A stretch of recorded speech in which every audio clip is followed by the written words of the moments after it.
आगे बढ़ते हैं।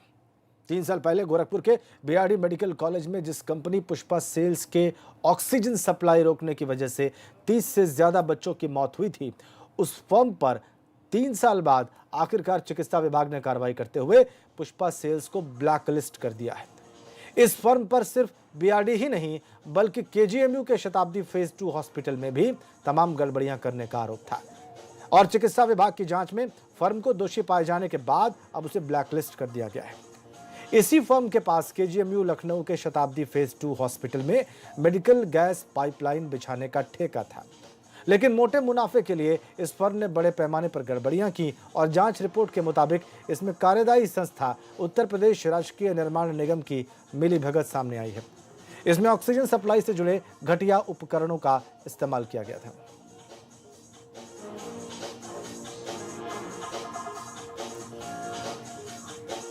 गोरखपुर के बीआरडी मेडिकल कॉलेज में ऑक्सीजन सप्लाई बाधित करके मासूमों की जान से खिलवाड़ करने का मामला हो या लखनऊ के शताब्दी अस्पताल में मेडिकल गैस पाइपलाइन बिछाने के नाम पर की गई गड़बड़ी, दोनों ही मामलों में दोषी पाए जाने पर शासन ने पुष्पा सेल्स को ब्लैकलिस्ट कर दिया है।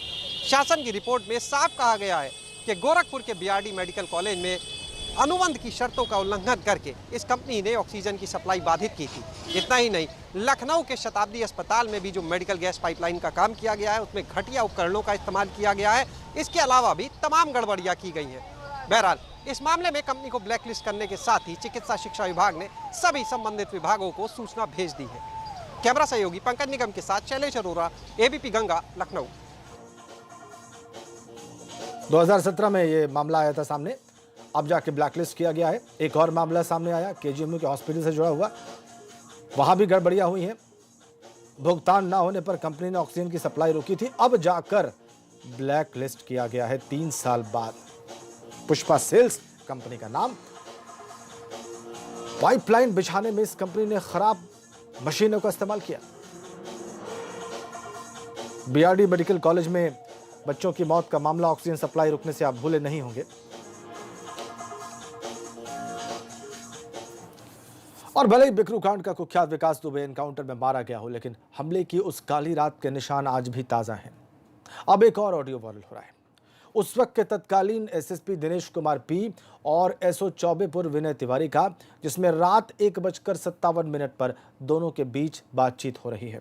बातचीत में तत्कालीन एसओ चौबेपुर विनय तिवारी ने एसएसपी दिनेश पी को विकास दुबे की ओर से हो रही फायरिंग और एसओ बिठूर अजय सिपाही के घायल होने की सूचना दे रहे हैं। हाँ सर। क्या स्थिति है? सर? क्या स्थिति है? रीग्रुप कर पाए हो, लोगों को इकट्ठा कर पाए हो, पीछे उसको सुरक्षित निकाल पाए हो? नहीं सर, अभी अभी स्थिति जैसे की तैसे सर।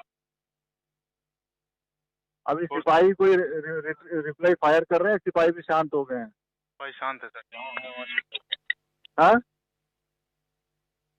Hello hello. जी सर। हाँ हाँ, हेलो, आवाज आ रही है? सर आ रही है। तो मैंने कहा कि वो भी फायर कर रहा है क्या? अरे उसने तो सर फायर किए ही है, उसने कम से कम। नहीं, वो तो किए हैं, अब क्या स्थिति है मैं पूछ रहा हूँ।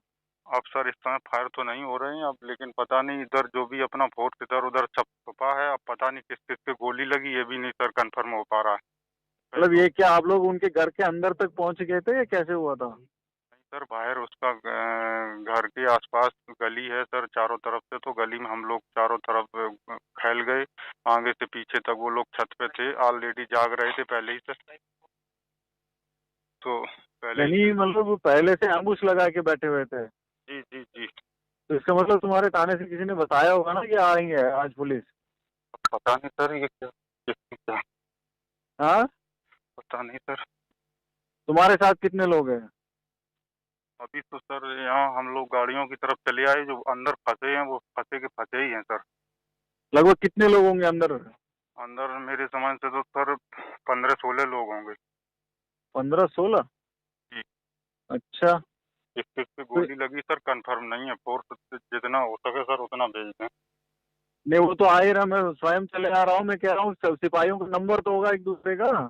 नंबर सर कॉल ही नहीं उठ रहे हैं, तो इसीलिए तो स्थिति की कंफर्म नहीं हो पा रहा है कि क्या स्थिति है हमारे सिपाहियों की ऐसो शिवराजपुर है, उनका भी नहीं उठ रहा है, पता नहीं क्या स्थिति है उनकी। चलिए ठीक है, पहुंच रहे हैं हम।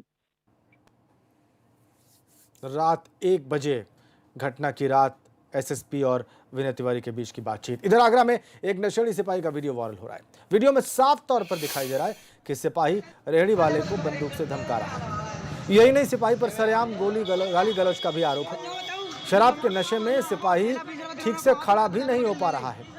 क्षेत्राधिकारी विकास जायसवाल ने सिपाही की अभद्रता की रिपोर्ट एसएसपी बबलू कुमार को भेज दी है। इतनी शराब पिए बहुत ज्यादा। कास्टू लगाओ तुरंत लगाओ, चलो ताजी आ रहा है यमुना में गुल दीजिए।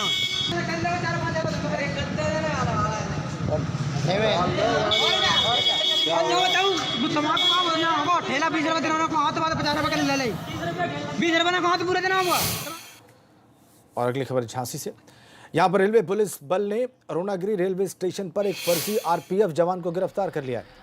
गिरफ्तार आरक्षी का नाम पुष्पेंद्र अहिरवार है, जो आरपीएफ की वर्दी पहनकर रोजाना रेलवे स्टेशन पर जाकर ड्यूटी करता था और वहां आने जाने वाले मुसाफिरों पर वर्दी की हनक दिखाता था। लेकिन इस सारा षड्यंत्र उसने सिर्फ इसलिए रचा था कि फर्जी नौकरी के नाम पर उसकी शादी हो जाए। लेकिन इस फर्जी सिपाही की ये इच्छा पूरी होने से पहले ही आरपीएफ ने उसे गिरफ्तार कर लिया। पूछताछ के दौरान आरोपी ने बताया कि उसने तकरीबन 8 महीने पहले आरपीएफ की वर्दी तैयार करवाई थी और तभी से वो अलग अलग रेलवे स्टेशन पर जाकर वहां पर ड्यूटी करता था।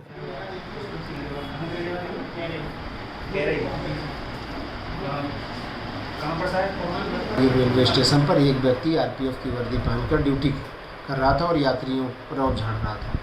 जब चेक किया गया तो फर्जी पाया गया, जिसको दतिया चौकी पर लाकर जीआरपी दतिया को सुपुर्द किया गया। जिला दतिया का रहने वाला है और ये सिर्फ इसलिए इस तरह की हरकत किया क्योंकि वो शादी करना चाह रहा था किसी अच्छी लड़की से। अब खबर फतेहपुर की, जहां पर दबंगों द्वारा कुल्हाड़ी और रॉड से हमला करने का एक वीडियो सोशल मीडिया पर तेजी से वायरल हो रहा है। वारदात चांदपुर थाना इलाके के अमौली के झालिया गांव की है, जहां पर जमीन विवाद को लेकर 2 पक्षों में खूनी संघर्ष हो गया। इसमें महिलाएं और बच्चे सहित 6 लोग गंभीर रूप से जख्मी हो गए। इनमें 2 की हालत गंभीर है। घायल के मुताबिक कुछ दिन पहले घर पर सभी सदस्य मौजूद थे और तभी दबंगों ने जमीन की रंजिश को लेकर घर में घुसकर कुल्हाड़ी और लोहे की रॉड से हमला कर दिया। पुलिस ने मुकदमा तो दर्ज कर लिया है, लेकिन पीड़ितों की माने तो दबंगों के हौसले अब भी बुलंद हैं। थाना चांदपुर जनपद फतेहपुर की झलिया गांव में पाल बिरादरी के लोग हैं। भाइयों में आपस में जमीन में खूंटा गाड़ने की बात को लेकर के विवाद हुआ, मारपीट हो गई। दोनों पक्षों की डॉक्टरी कराई गई। दोनों पक्षों की तरफ से मुकदमा पंजीकृत किया गया है। पुलिस के द्वारा विधिसम्मत कार्रवाई की जा रही है। अब खबर कौशाम्बी से, जहां मंजनपुर मुख्यालय में लोगों ने हंगामा कर दिया। रजिस्ट्री दफ्तर से लेकर एसपी दफ्तर तक जमकर हंगामा हुआ। मामला बेटों और बहू को बिना बताए पिता के बैनामा कराने का है। इस बात की भनक बहू और बेटों को हुई तो वो रजिस्ट्री दफ्तर आ गए। बहू और बेटों ने ससुर ज्ञान सिंह को पकड़ लिया और इसके बाद रजिस्ट्री कार्यालय के बाहर ही बहू और बेटों ने ज्ञान सिंह को दौड़ा दौड़ा कर पीटना शुरू कर दिया। प्रकरण अभी मंझनपुर में प्रकाश में आया है। एक लड़का है जिसका कहना है कि मेरे पिताजी से मेरे बड़े पिताजी के लोग मेरे बड़े पिताजी ज़मीनें लिखवा ले रहे हैं। उसी बात को लेकर इनमें मारपीट हुई है। दोनों पक्षों को थाने भेजा गया है, जो वैधानिक कार्रवाई की जा रही है। सर, वहाँ एक दरोगा जी थे जिन्होंने गाड़ी से उतरना मुनासिब नहीं समझा, मारपीट हो रही थी और छोड़ के चले गए। इस बात की भी जांच हो जाएगी। अगर ऐसी गलती उन्होंने की है तो उन पर कार्रवाई होगी। और फतेहपुर जिले में इन दिनों किसान अन्ना जानवरों से परेशान हैं, लेकिन जानवरों से अपनी फसल को बचाने के लिए अब किसानों ने बेजुबानों पर अत्याचार करना शुरू कर दिया। इसका एक वीडियो वायरल हो रहा है। इसमें किसान दर्जनों की तादाद में मवेशियों को नहर में खदेड़ते दिख रहे हैं।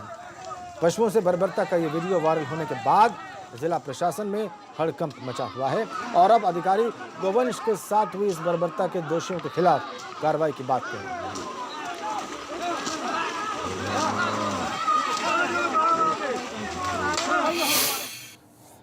इस खबर के साथ ही हम रुक रहे हैं एक छोटे से ब्रेक के लिए, फौरन वापस।